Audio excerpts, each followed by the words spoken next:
기독교인으로서 가져야 할 신앙의 근본적인 내용이 오늘날 너무나 많이 오해되어져 있고, 그렇기 때문에 오늘날 교회에 각종 문제들이 발생하고 있는 것이고, 기독교가 종교화되고 또 타락하는 것입니다. 특히 우리나라 같은 경우 기독교가 들어오기 이전에 가지고 있었던 유교 사상이라든지 또 무속신앙, 이런 것들이 기독교의 교리와 혼합이 돼서 각종 잘못된 믿음이 그게 성경에서 말하는 믿음인 줄 알고 굳어졌기 때문에 오늘날 많은 교회가 부흥한 것 같지만 무너지고 있는 것입니다. 우리도 모르게 오염되어 있는 이 신앙의 본질이 성경에서 가르치는 것처럼, 성경에서 가르치는 믿음인 것처럼 우리 속에 털을 잡고 있고, 우리 속에 그것이 신앙인 줄 알고 신앙생활을 하고 있단 말이에요. 그게 너무나 많이 있습니다. 따라서 우리는 잘못된 교리, 잘못된 신앙의 체계들을 무너뜨리고 성경에서 말씀하고 있는 기준으로 바른 신앙의 기준을 세워나가야 되겠습니다. 우리가 하나님 앞에서 잘못된 신앙 체계를 가지고 있다는 것은 단순하게 무엇이 조금 잘못된 것 그 이상이라는 것을 알아야 됩니다. 특히 종교적인 또 인본주의적인 거짓 신앙을 바탕으로 우리가 신앙을 가지고 하나님 앞에 선다면 그런 신앙 체계 자체는 하나님을 대적하는 것이 될 수 있다라는 사실을 자각해야만 합니다. 그럼 잘못된 신앙을 가지고 있다는 게 얼마나 위험한 것이고 얼마나 무서운 것인지 알 수 있는 거죠. 잘못된 것으로 하나님 앞에 신앙을 가지고 열심히 쌓아 올려간다면 열심히 한 만큼 손해난다, 그 정도가 아니고요, 하나님을 대적하는 위치에 서는 것입니다. 유대인들을 보십시오. 로마서 10장 2절 3절에 내가 증언하노니 그들이 하나님께 열심히 있으나 올바른 지식을 따른 것이 아니니라. 하나님의 의를 모르고 자기 의를 세우려고 힘써 하나님의 의에 복종하지 아니하였느니라.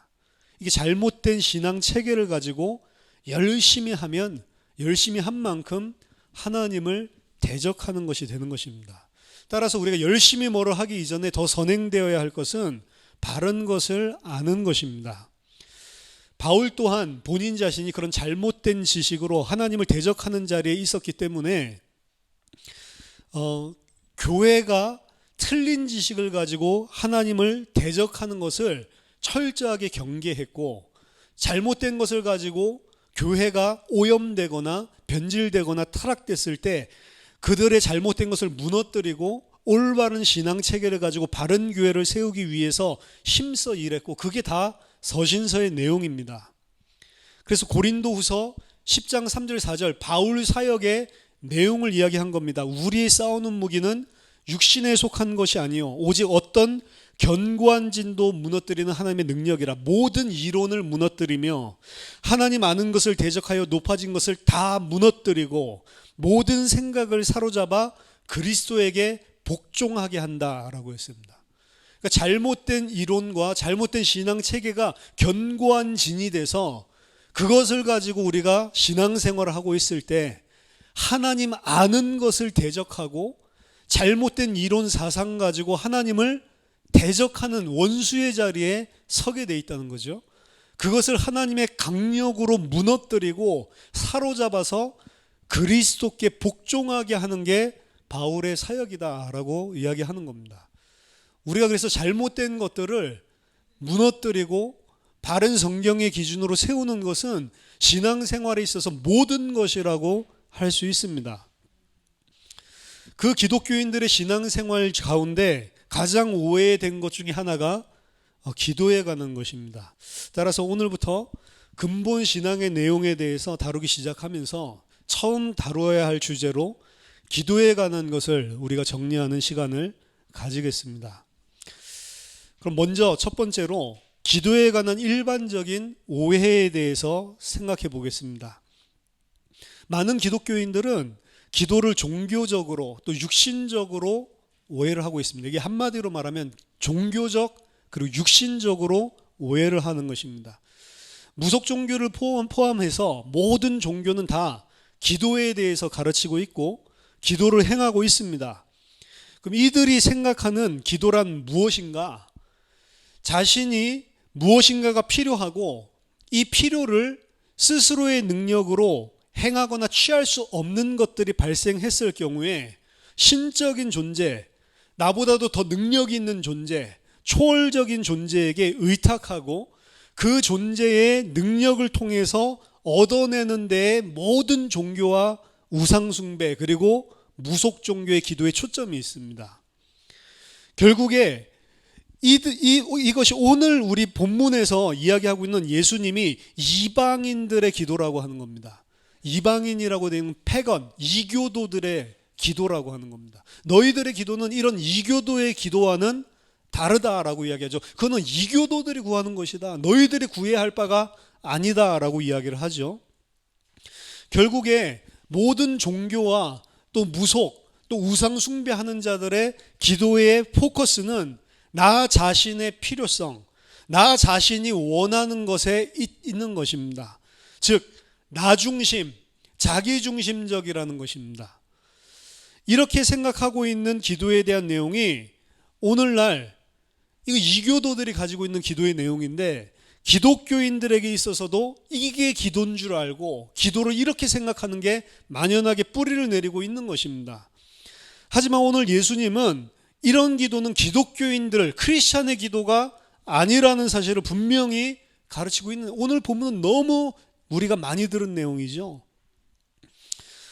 만약 기도를 이렇게 이교도식으로 우리가 이해를 하게 된다면 우리는 전능하신 하나님이 내게 필요한 것을 공급해주고 우리는 하나님께 내가 필요한 것을 구하고 하나님은 그것을 나에게 주는, 그래서 나는 기도라는 행위를 통해서 하나님께 내가 원하는 것을 뜯어내는 식으로 기도를 정의하고 있고 오해하고 있는 것입니다. 하나님은 내가 원하는 소원을 기도하면 들어주는 그런 무슨 요술램프의 지니 같은 알라딘 램프 같은 그런 하나님이 아니란 말이죠. 근데 기도라는 것을 생각할 때 항상 그런 식으로 우리는 생각을 하고 있습니다.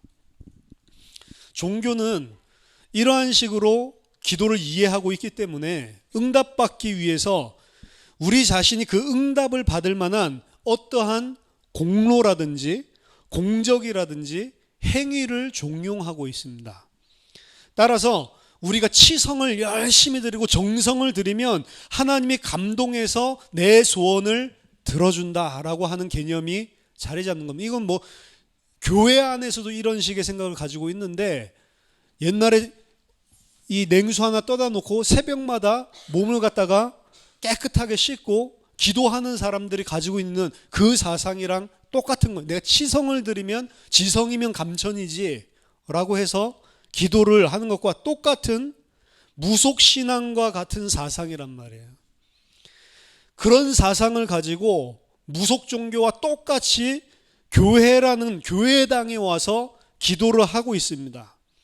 따라서 기도응답 받아내기 위해서 하나님 앞에 강청하는 기도를 하게 되고 한 번 기도를 해서 안 들어주면 2번 해야 되고 3번 해야 되고 그래도 안 되면 부르짖는 기도를 해야 되고 울면서 기도를 해야 된다고 하고 그래도 안 되면 금식 기도를 해야 되고 하루에서 안 되면 이틀 해야 되고 이틀에서 안 되면 사흘 해야 되고 사흘에서 안 되면 일주일 40일 금식 기도까지 하면서 하나님을 꺾어내고 내가 원하는 것을 받아낸단 말이에요. 무엇인가 하나님께서 응답하시지 않으면 내가 하나님께서 응답할 수밖에 없는 정성과 모습과 간절함을 보여서 하나님으로부터 그것을 받아내야 되는, 이게 종교적인 생각이란 말이에요. 내가 쌓은 공로와 내가 쌓은 공적을 가지고 뭔가를 그 보상으로 상으로 받아내는 그런 행위란 말입니다. 이러한 기도에 대한 이해 속에서 자연스럽게 기도는 어느 정도 분량이 쌓여야만 하나님이 응답해 주신다라는 사상이 자연스럽게 나오는 겁니다. 기도의 양이 부족한가 보다, 기도의 분량이 아직 덜 찼나 보다, 항상 그렇게 이야기를 하죠. 그래서 하나님과 단판 짓기 위해서 어떤 사람은 내가 죽으면 죽었지 이 응답은 반드시 받아내리라 라는 이런 각오를 가지고 기도원을 들어가기도 하고, 소나무 뿌리를 뽑아야지만 응답해 준다고 해서 산에 올라가서 온갖 소나무 붙잡고 흔들고 있는 이런 기도 행위를 하고 있고, 그렇게 해야 응답을 준다라고 생각하는 겁니다. 그렇게 해서 하나님 앞에 무엇인가를 받아내면, 사실은 받아내는 게 아니라 뜯어내면, 역시 기도, 믿음과 정성의 기도는 다 응답되더라라는 식으로 간증을 하는 겁니다. 또 그런 간증자들이 앞세우고 그런 응답받은 각종 예를 들어가면서 목사들도 이것이 바로 기도고 이렇게 해야 응답받을 수 있다라는 것을 성경과 무관하게 우리가 가지고 있는 종교식, 무속신앙식의 기도를 계속해서 가르쳐 왔단 말이에요. 성경과 전혀 다른 개념입니다. 그래서 성경을 들어서 이런 것들에 도움이 되는 구절들만 다 취해가지고 아예 우리들 속에 기도에 대한 오해를 뿌리 깊게 각인시켜놓죠. 완전히 오늘 말한 대로 커다란 성벽이 돼가지고 견고한 진이 돼가지고 무너뜨릴 수 없는 잘못된 것을 심어놓은 것입니다. 믿음의 기도는 반드시 응답된다. 왜냐? 말씀하셨다 말씀해서 네 믿음대로 되리라. 마가복음 9장 23절 할 수 있거든이 무슨 말이냐? 믿는 자에게는 능치 못할 일이 없느니라. 요한복음 16장 23절 24절 내가 진실로 진실로 너에게 이르노니 너희가 무엇이든지 아버지께 구하는 것을 내 이름으로 주리라. 지금까지는 너희가 내 이름으로 아무것도 구하지 아니하였으나 구하라 그리하면 받으리니 너희 기쁨이 충만하리라. 너무 좋아하는 우리 말씀이잖아요. 이러한 성경 말씀을 문맥과 상관없이 그냥 그 말씀만 쏙 떼다가 인용하면서 이러한 기도를 계속 가르치고 있는 것입니다.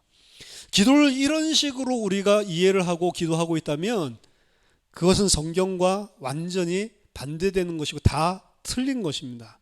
내가 구하는 것은 무조건 주실 줄로 정말로 믿고 하나님 앞에 기도하면 하나님 그 믿음대로 다 응답해 주신다라고 하는 것은 거짓말이에요. 진짜 그렇게 되던가요? 진짜로 믿고 진실하게 기도하면 정말로 그대로 다 되던가요? 간절히 기도하고 열심히 치성을 쌓고 기도하면 하나님이 그것을 다 들어주신다고 되어 있습니까? 성경에?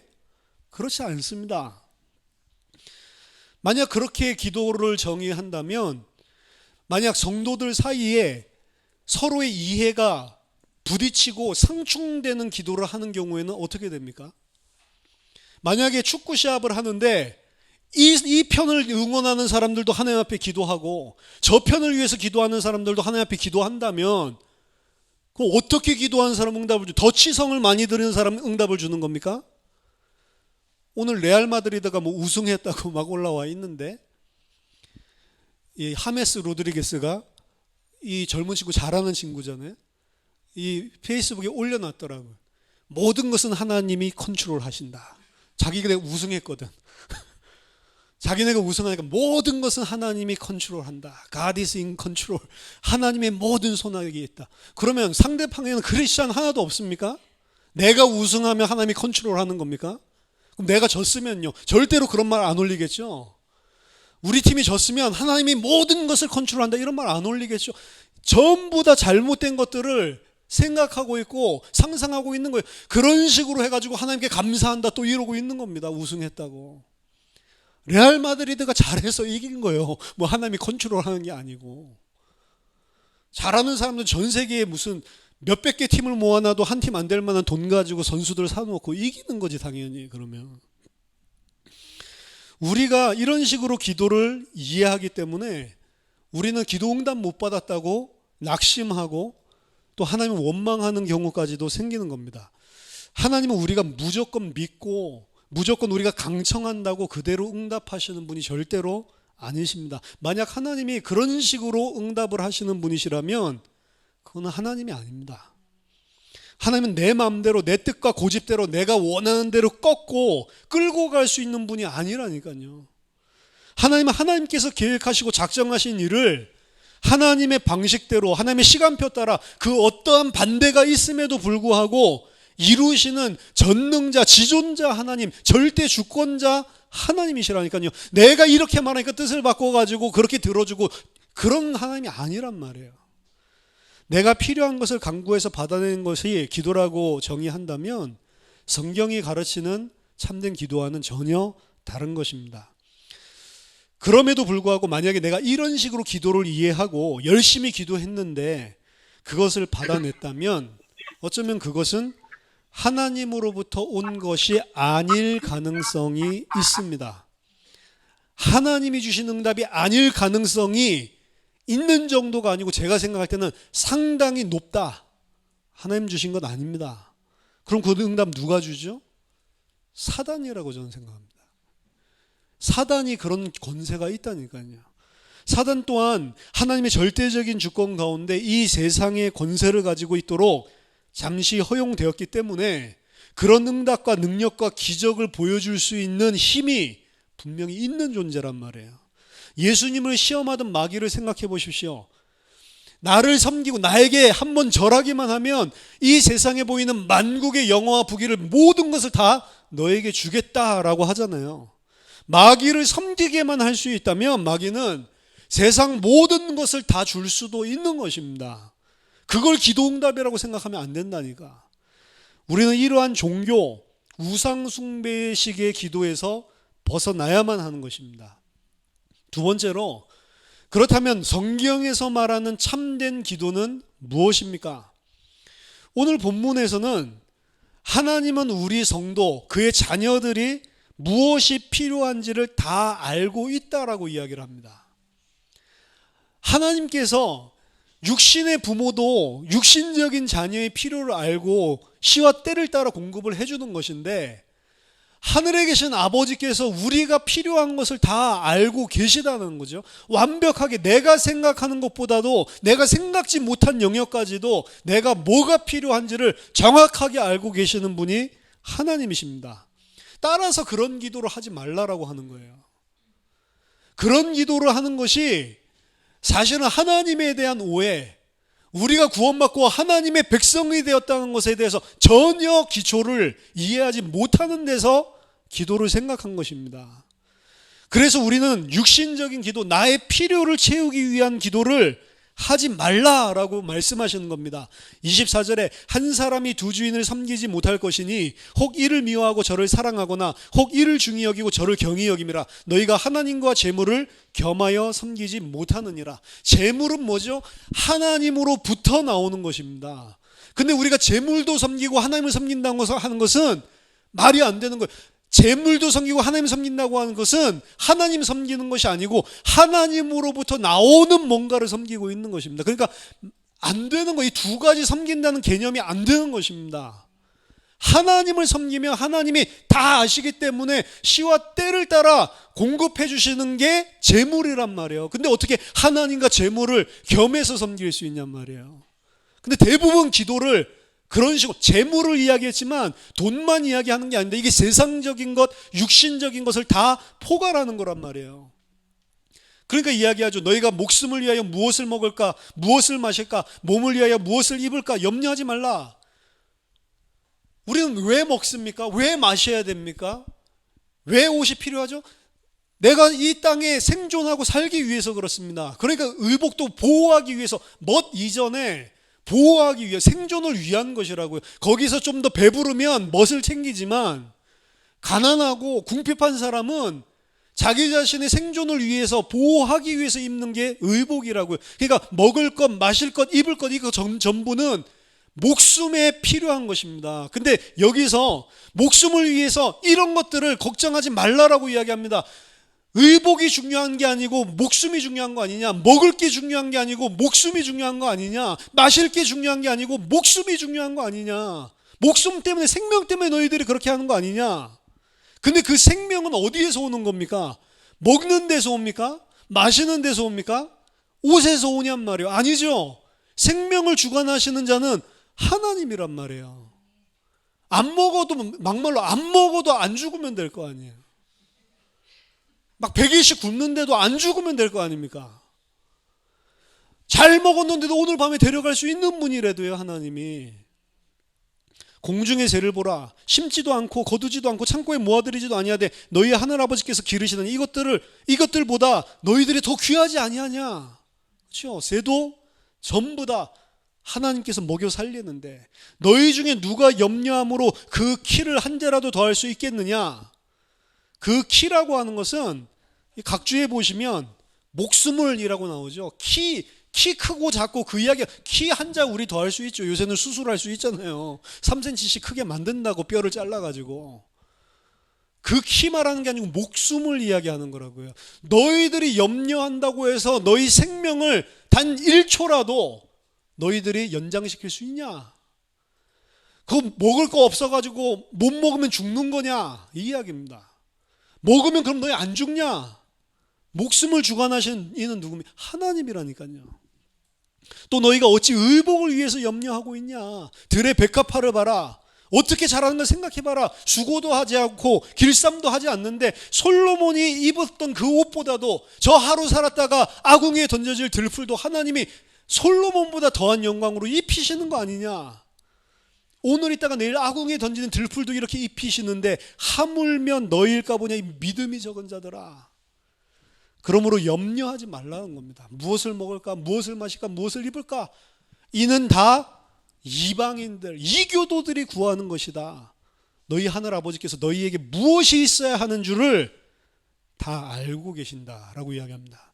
34절에 그러므로 내일 일을 위하여 염려하지 말라. 내일 일은 내일이 염려할 것이요 한날의 괴로움은 그날로 족하니라. 내일 일은 내일이 염려한 것이다 라는 것은 내일 일은 내일을 주관하시는 하나님이 하나님의 뜻과 하나님의 완전한 계획 가운데 알아서 하실 것이기 때문에 내일 일까지 너희들이 쓸데없이 걱정할 필요 없다. 한날 괴로움이 그날에 족하다. 너희는 오늘 마땅히 구해야 할 바만 구하면 되는 것이다 라고 이야기를 합니다. 33절에 그럼 뭘 구해야 됩니까? 그런즉 너희는 먼저 그의 나라와 그의 의를 구하라. 그리하면 이 모든 것을 너희에게 더하시리라. 아, 그의 나라와 그의 의를 구하면 이 모든 것을 더해 주시는구나. 그 이야기가 아니라니까요. 그런 걸 생각하지를 말라는 겁니다. 진짜 구해야 할 거는 이교도들처럼 이런 기도가 아니고 너희들이 구해야 할 거 그의 나라와 그의 의다라는 것입니다. 그렇다면 우리가 먼저 구해야 될 그의 나라와 그의 의란 도대체 무엇입니까? 구체적인 예로 바울의 기도를 살펴보면서 바울이 어떤 기도를 했는지 보면 우리들 그 내용을 조금씩 이해를 하는데 도움이 될 것 같습니다.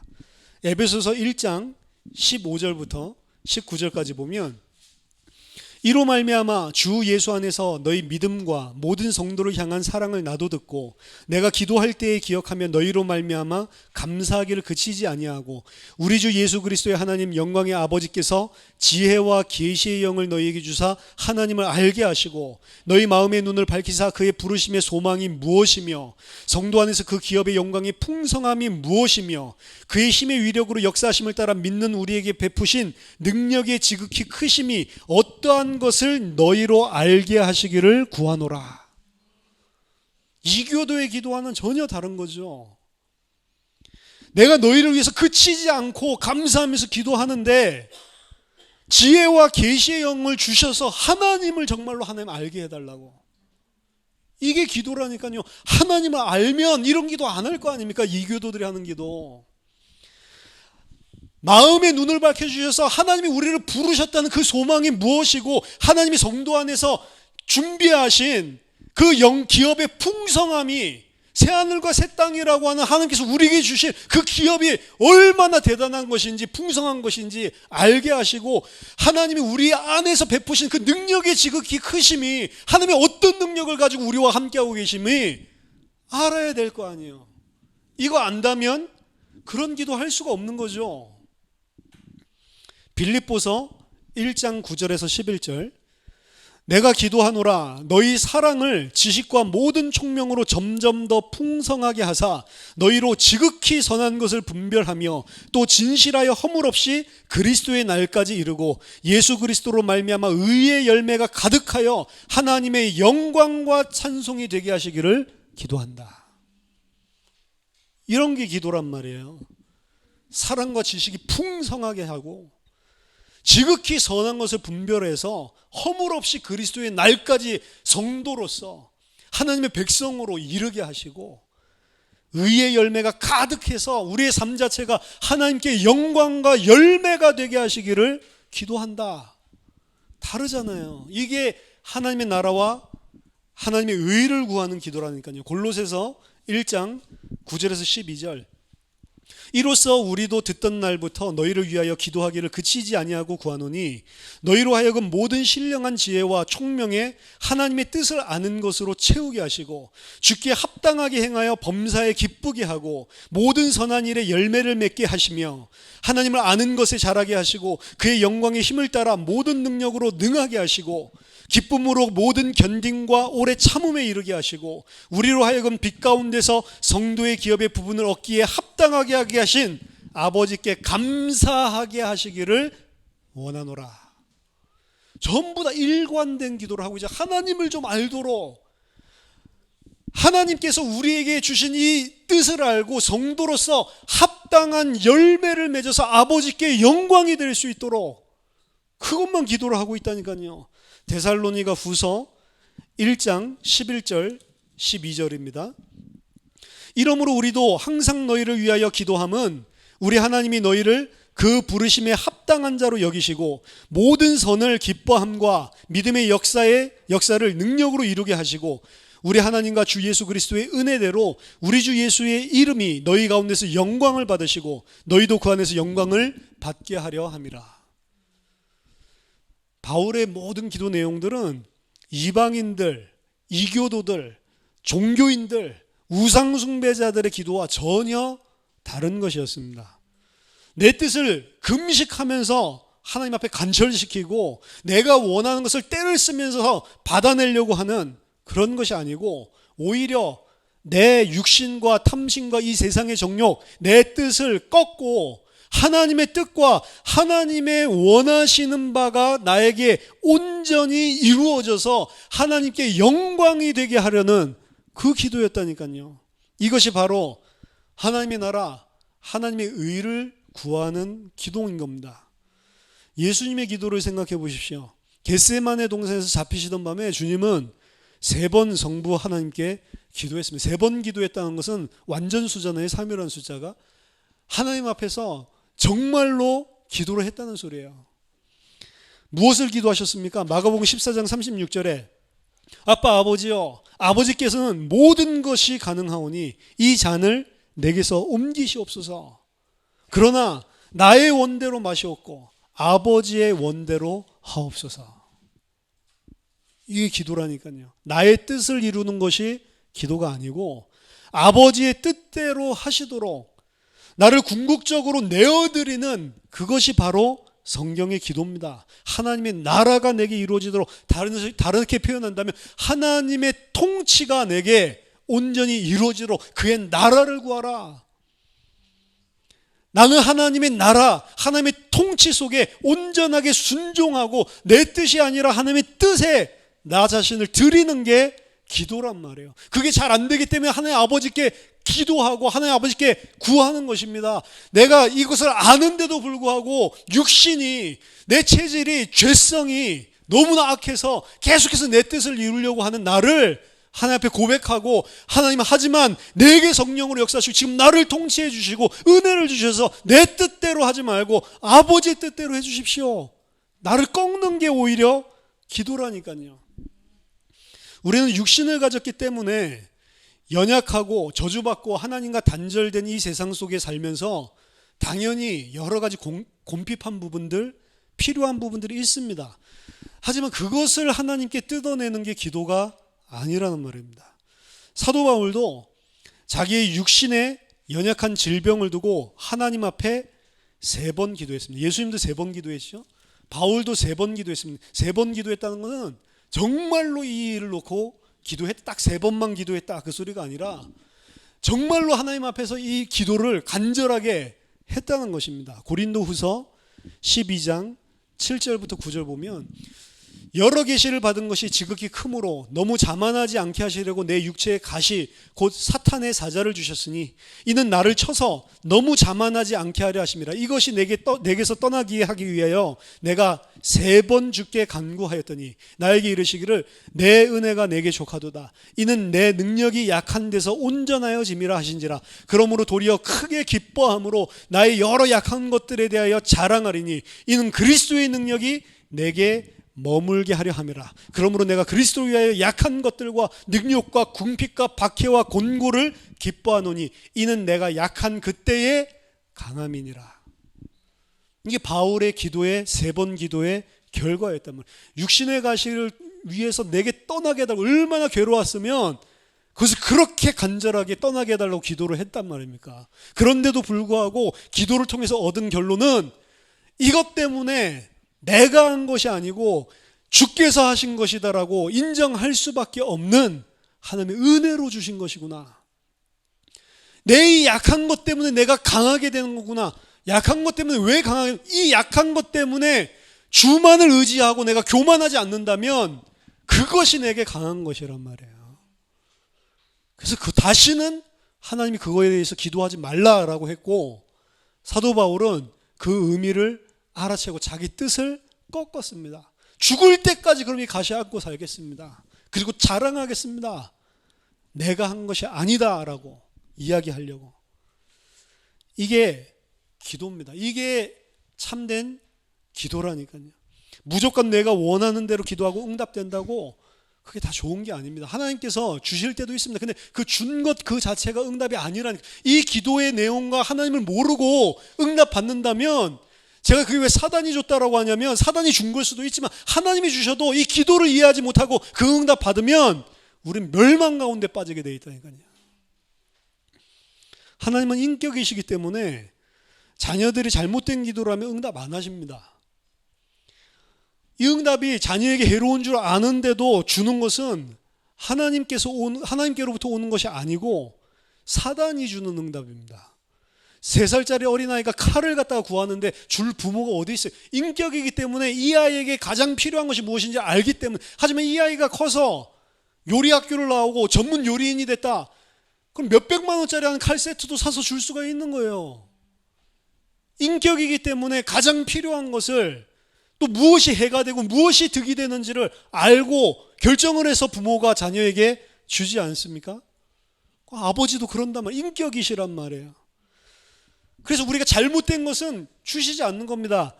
야고보서 4장 2절 3절 보면 너희가 얻지 못하면 구하지 아니하기 때문이요 구하여도 받지 못하면 정욕으로 쓰려고 잘못 구하고 있기 때문이다.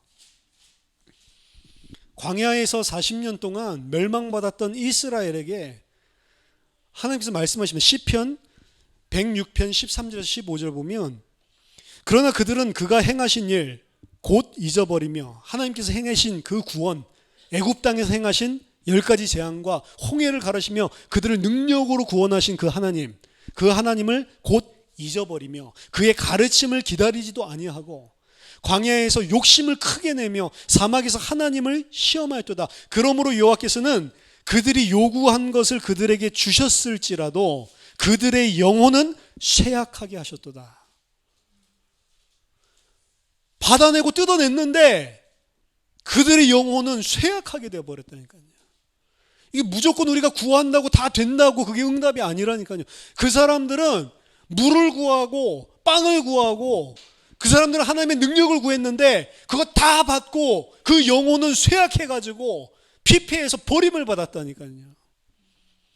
무조건 우리가 기도하는 대로 응답됐다고 그게 간증할 거리가 아니, 그 내용이 간증할 거리가 아니라니까요. 응답받은 게 참 응답을 모르니까. 그러니까 물을 받아놓고도 참된 응답 모르고 물이 응답인 줄 알고 있는 거죠. 만나를 받아놓고 이제 먹고 살게 됐구나, 만나가 응답인 줄 안단 말이에요. 진짜 받아야 될 응답들은 다 놓쳐버리고. 마지막으로 우리가 좋아하는 예수님이 기도에서 가르치신 말씀에 대해서 다시 한번 살펴보겠습니다. 너무나 잘 알고 있어요. 저도 대학생 때 이 구절들을 다 외웠는데 요한복음 14장 14절, 15장 16절, 16장 24절, 14, 14, 15, 16, 16, 24 이렇게 해가지고 외웠다고요. 왜냐? 너무 좋은 말이니까. 14장 14절에 뭐가 나옵니까? 내 이름으로 무엇이든지 내게 구하라. 그리하면 내가 행하리라. 너무 좋죠. 15장 16절 내 이름으로 아버지께 무엇을 구하든지 다 받게 하려 함이라. 할렐루야. 16장 24절 지금까지는 너희가 내 이름으로 아무것도 구하지 아니했으나 구하라. 그리하면 받으리니 너희 기쁨이 충만하리라. 얼마나 좋은 말씀이에요. 이 구절은 예수님이 마지막 십자가 지시기 전에 제자들에게 주신 유언적인 말씀을 하시면서 주신 내용입니다. 성도들의 기도에 너무나 많이 인용되고 있는 구절입니다. 그런데 이 구절을 문맥과 상관없이 뚝 떼서 무엇이든지 구하면 시행하신다고 하셨고 무엇이든지 구하면 내 이름으로 구하면 준다고 했기 때문에 그럼 기쁨이 충만한다고 했기 때문에 하라는 거예요. 그냥 뭘 말하는지도 모르고 왜 이 말을 어떤 문맥상에서 어떤 의미로 주님이 주셨는지는 전혀 생각하지 않고 그것만 떼서 이제 우리가 무엇이든지 믿습니다. 예수 이름으로 기도하면 능치 못할 것이 없다. 이렇게 한다니까요. 정말로 여기서 예수님께서 말씀하시는 게 그 말입니까? 정말 여기서 무엇을 구하고 무엇을 기도해야 되는지 예수님께서 가르쳐 주신 대로 의도를 알지 못하고 우리가 아까 전에 잘못 오해한 기도의 내용을 가지고 예수님 말씀을 인식하고 그렇게 기도를 하고 있단 말이에요. 목사들 잘못이죠. 목사들이 그렇게 가르쳤으니까. 예수님께서 의도하신 의도대로 이 내용의 의미가 뭔지를 설명을 안 하고 자기가 생각하고 있는 종교적인 우상 숭배적 육신적인 기도의 기준을 가지고 그렇게 성도들을 가르쳐 왔단 말이에요. 계속해서. 요한복음 16장 24절 내 이름으로 무엇이든지 구하면 내가 너희가 받으리니 그리하면 너희 기쁨이 충만하다라고 하는 구절 위에는 요한복음 16장 23절에 이 말이 있습니다. 그 날에는 너희가 아무것도 내게 묻지 아니하리라 라는 말이 있어요. 아무것도 묻지 아니하리라 라는 말에 제가 가진 성경에는 딱 각주에 나오는데 여러분들이 가진 성경도 각주가 있으면 보세요. 그날에는 너희가 아무것도 내게 묻지 아니하리라. 이건 성령이 내게 가르쳐 주셔서 진리를 묻지 않는다 그 소리가 아니고요. 원래의 의미는 각주에 나와 있는 겁니다. 그날에는 너희가 아무것도 내게 구하지 아니하게 될 것이다. 그날은 무슨 날입니까? 예수님께서 그날이 이르면 너희가 더 이상 나에게 구하지 않는 그런 시간표가 온대요. 근데 24절에 보면 구하라 그리하면 받으리니 너희 기쁨이 충만하리라 라고 이야기. 그날에 이르면 아무것도 구하지 않을 시간표가 오는데 구하래요. 그리하면 받게 되리니 너희 기쁨이 충만하대요. 그럼 23절이랑 24절을 생각을 해보면 이건 뭔가 좀 어폐가 있잖아요. 긴장이 있잖아요. 이게 도대체 무슨 구하지 않게 된다는데 또 구하라라고 명령을 하고 있어요. 그 문맥상에서 24절을 이해를 해야 된다니까요. 그날이 되면 이 말은 무슨 말이냐면 그리스도의 십자가와 부활로 하나님께서 우리에게 베푸시는 구속이 완성되고 성령이 임해서 너에게 임하시게 돼서 온전한 구속이 너에게 임하게 되면 너희는 더 이상 구하지 않게 될 것이라는 이야기입니다. 하지만 그렇게 되면 반드시 구해야 되는 내용이 생기는 거고 명령까지 할 정도로 반드시 그렇게 됐을 때 구해야 될 내용이 따로 있다라는 이야기입니다. 어떻게 이해해야 됩니까? 성령의 사람이 되었다면 우리는 더 이상 구하지 않게 될 내용이 있고 성령의 사람이 되었다면 우리는 반드시 구해야 될 내용이 있다는 것입니다.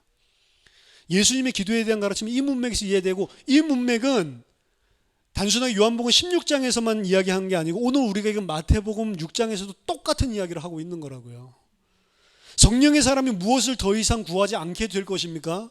세상의 것, 육신적인 것, 이 땅의 것, 내 필요, 내 뜻을 이 교도들처럼 더 이상 구하게 안 될 거잖아요. 그날이 오면 구원받은 자는 그거 안 구하게 되는 것입니다. 그러면 무엇을 구하라고 명령하십니까? 이게 아니면 뭘 구하라는 거죠? 오늘 본문에 나왔잖아요. 그의 나라와 그의 의, 이 땅의 것이 아닌 하늘의 것, 신령한 것, 아버지의 뜻, 하나님의 나라, 하나님의 의를 구하게 되어 있는 거라고요. 그러면 이 모든 것은 내가 하나도 빠짐없이 너희에게 다 응답해 주겠다라고 하는 거예요. 요한복음 15장 16절도 전체를 읽어보세요. 너희가 나를 택한 것이 아니요 내가 너희를 택하여 세웠나니 이는 너희로 가서 열매를 맺게 하고 또 너희가 열매가 항상 있게 하여 내 이름으로 아버지께 무엇을 구하든지 다 받게 하려 함이라. 그러면서 내 이름으로 구하라 그러면 내가 시행하겠다라고 하는 겁니다. 열매에 대한 이야기를 하고 아버지께서 주시는 열매가 항상 있게 하기 위해서 그러면서 구하라라고 하는 거. 그 열매는 뭡니까? 말하자면 무엇이든지 구하는데 그것은 열매가 있게 하시고 열매가 항상 있도록 하기 위해서 무엇이든지 다 응답하겠다라고 하는 겁니다. 그럼 이 열매는 무슨 열매입니까? 성도가 맺어야 될 성령의 열매라고요. 갈라디아서 5장 22절에서 26절. 오직 성령의 열매는 사랑과 희락과 화평과 오래 참음과 자비와 양선과 충성과 온유와 절제니 이 같은 것을 금지할 법이 없느니라. 그리스도 예수의 사람들은 육체와 함께 그 정욕과 탐심을 십자가에 못 박았느니라. 우리가 구해야 할 게 뭡니까? 사랑과 희락과 화평과 오래 참음과 인내와 자비, 양선, 충성 이런 것들은 하나도 안 구하고 땅의 것 구하면서 예수 이름으로 구하면 다 시행한다고 했다고. 그 아래 바로 나오잖아요.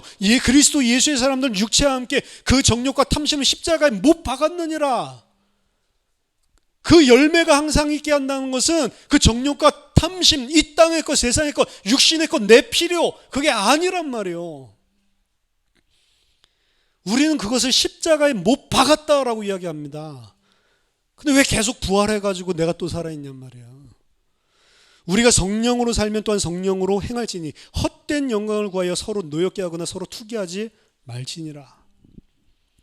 요한복음 14장 14절도 성령님께서 오실 것을 약속하시는 가운데 아버지 하나님으로 영광을 받게 하려 한다라는 문맥들 가운데서 무엇이든지 내게 구하라. 그럼 내가 시행하겠다고 하시는 거예요. 이것이 성경이 가르치고 있는 기도입니다. 그리고 예수님이 말씀하신 기도라고요. 따라서 개혁주의 신학에서는 기도를 은혜의 방편으로 규정하고 있는 겁니다. 은혜의 방편이 세 가지 있습니다. 말씀과 기도와 성례. 은혜의 방편, 우리가 하나님의 은혜를 받는 방도란 말이에요. 하나님의 은혜를 받는 것이 무엇입니까?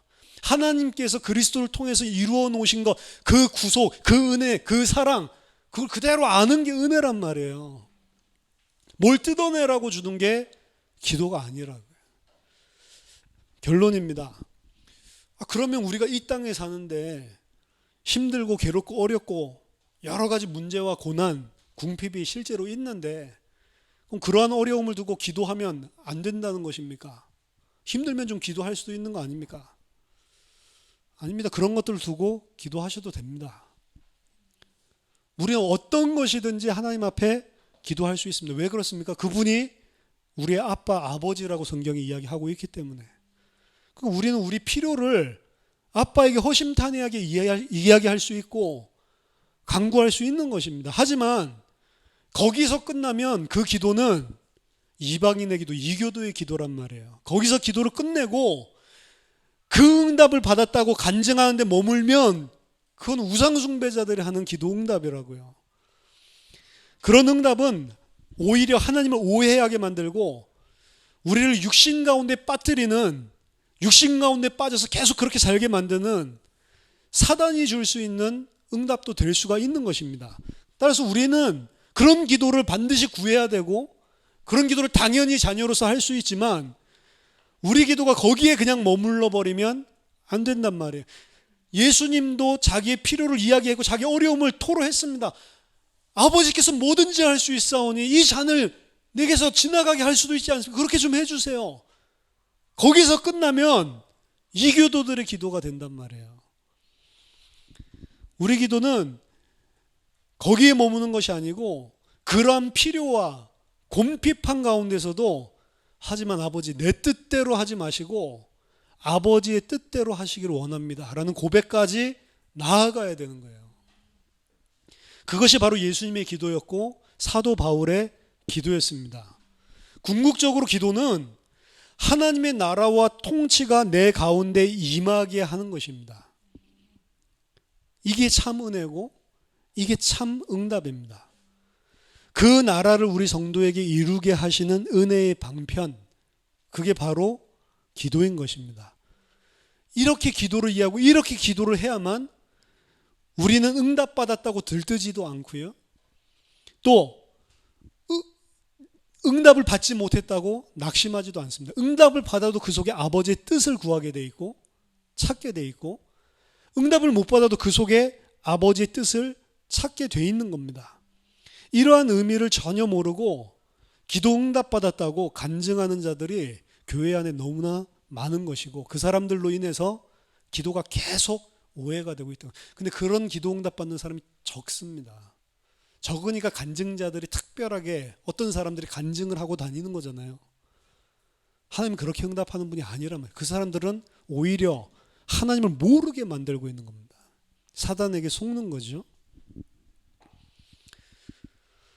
성경에서 말하는 하나님이 주시는 기도 응답은 그런 것이 아닙니다. 그 응답은 오히려 그런 식으로 기도하게 만들고 또다시 나 중심, 세상 중심, 육신 중심으로 거하게 만드는 사단이 던져주는 거짓 응답인 것입니다. 치유나 기적, 잘 생각해 보세요. 그게 진짜 하나님이 주신 것인지. 뭐 이빨이 금이빨로 변했다? 그게 진짜 하나님 주시는 거냐면서 잘 생각해 보시라니까요. 하나님 우리 이빨 금이빨 만들어 주시는 분이 아니라니까. 무슨 이유로 금이빨 만들겠어요?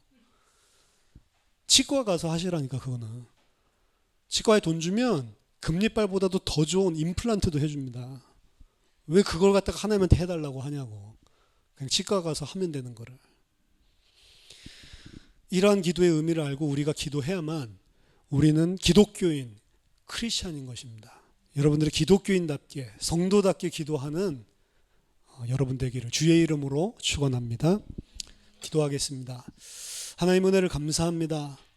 성경에서 말씀하고 있는 참된 기도를 알게 하시고 배우게 하시고, 그 기도를 통해 아버지의 뜻을 나에게 이루고 이 땅에 이루게 하는 참된 성도로 하나님께 영광 돌리는 신자들 되도록 우리 모든 지체들을 축복해 주시옵소서. 예수 그리스도 이름으로 기도하옵나이다. 아멘.